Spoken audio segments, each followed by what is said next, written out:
अगर आप जीवन में दुखी हैं तो इसका कारण कोई और नहीं बल्कि आप स्वयं हैं। इसीलिए दुख से बाहर निकलने का सबसे अच्छा रास्ता अपने आप को मजबूत करना होता है। नमस्कार दोस्तों, मैं आपका ज्योतिष मित्र दुर्गेश मिश्रा आपका अपने चैनल ज्योतिष दुनिया में हार्दिक स्वागत करता हूं।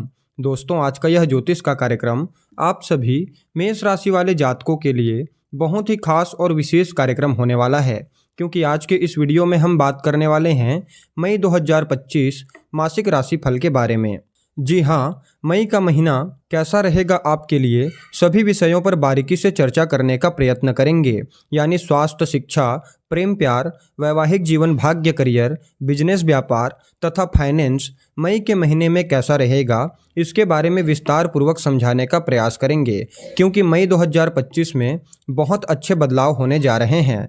तो कौन कौन से ग्रहों का आपको साथ मिलेगा और किन किन क्षेत्रों में आपको सावधानियां रखने की आवश्यकता पड़ेगी, और साथ ही साथ वीडियो के अंत में कुछ अचूक उपाय भी बताएंगे जिन्हें आपको अवश्य ही फॉलो करना चाहिए। तो पूरा विश्लेषण जानने के लिए वीडियो में अंत तक जरूर बने रहिए और ध्यान से सुनते रहिए। और अगर आप अपने जन्म कुंडली पर हमसे परामर्श लेना चाहते हैं, अपने जन्म कुंडली का अध्ययन करवाना चाहते हैं, तो वीडियो के अंदर और डिस्क्रिप्शन बॉक्स में आपको हमारा नंबर मिल जाएगा। आप डायरेक्ट फ़ोन कॉल के थ्रू या फिर व्हाट्सएप के माध्यम से अपॉइंटमेंट लेकर के हमसे परामर्श ले सकते हैं।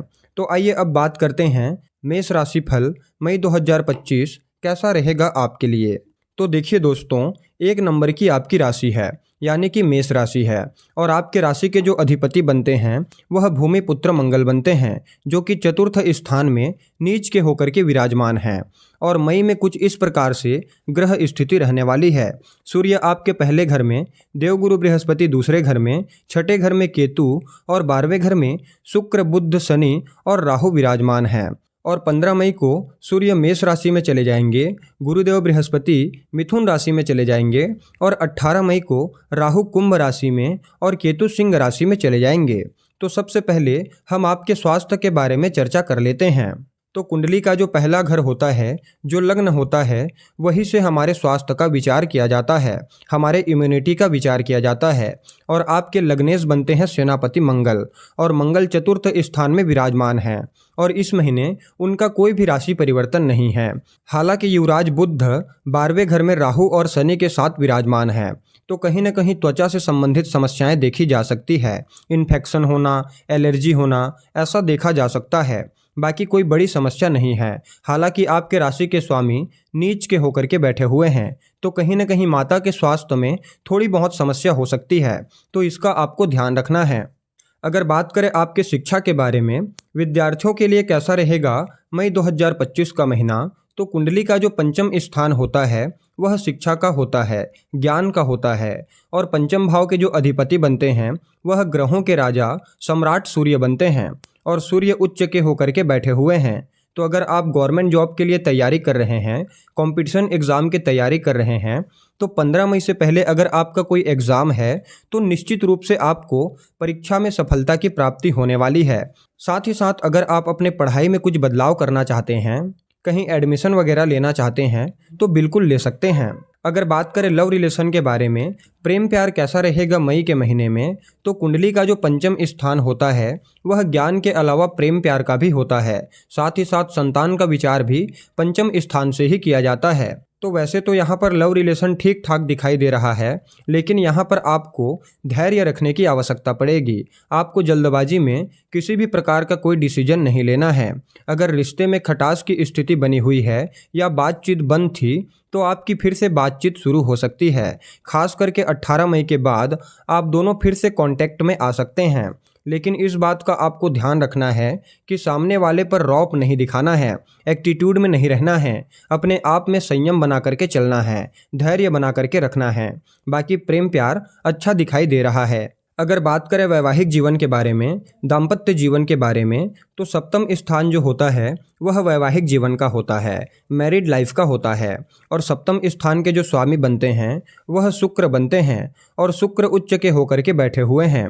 हालांकि राहु के साथ में हैं, तो थोड़ी बहुत कन्फ्यूजन वाली स्थिति देखने को मिलेगी। हालांकि प्रेम प्यार में कमी तो नहीं होगी, लेकिन कहीं न कहीं कन्फ्यूजन वाली स्थिति देखी जाएगी।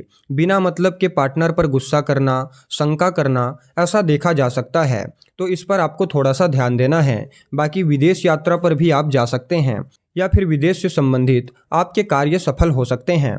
अगर बात करें सबसे महत्वपूर्ण टॉपिक पर, यानी कि आपका भाग्य, करियर, बिजनेस, व्यापार तथा फाइनेंस कैसा रहेगा मई के महीने में, तो कुंडली का जो नवम स्थान होता है वह भाग्य का होता है और भाग्य के जो अधिपति बनते हैं वह देवगुरु बृहस्पति बनते हैं और देवगुरु बृहस्पति दूसरे घर में विराजमान हैं। लेकिन 15 मई को देवगुरु बृहस्पति आपके तीसरे घर में आ जाएंगे और भाग्य स्थान पर उनकी 7वीं दृष्टि पड़ेगी। तो 15 मई के बाद आपका भाग्य बहुत ही बेहतरीन दिखाई दे रहा है।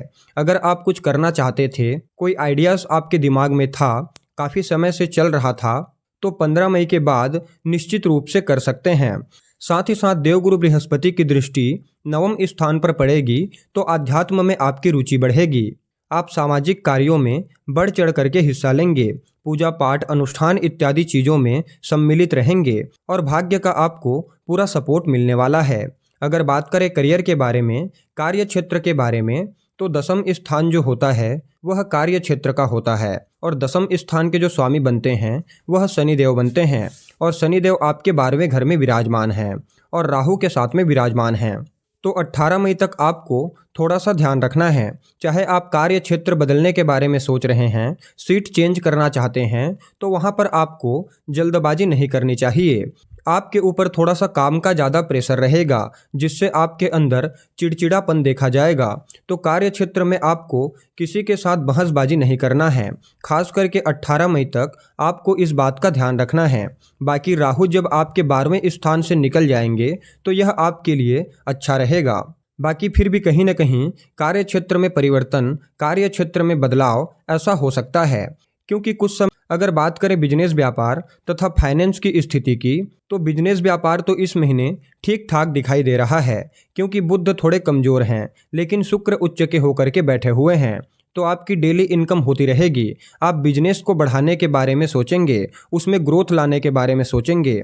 आपके खर्चे थोड़े अधिक हो सकते हैं, तो अपने खर्चों पर आपको थोड़ा सा कंट्रोल करके चलना है। बाकी बिजनेस व्यापार एवरेज दिखाई दे रहा है।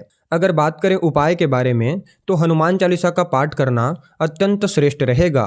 साथ ही साथ प्रत्येक बुधवार के दिन भगवान गणेश जी के मंदिर जा कर के उनका दर्शन करिए, उनकी पूजा आराधना करिए और हो सके तो असहाय लोगों की सहायता करिए, उन्हें खाना इत्यादि चीज़ें खिलाइए। यह आपके लिए बड़ा ही श्रेष्ठ रहेगा। तो मित्रों, उम्मीद करते हैं वीडियो आपको अच्छी लगी होगी। आज की वीडियो में बस इतना ही। फिर मिलते हैं किसी अन्य कार्यक्रम में। तब तक के लिए नमस्कार, जय श्री कृष्णा, राधे राधे।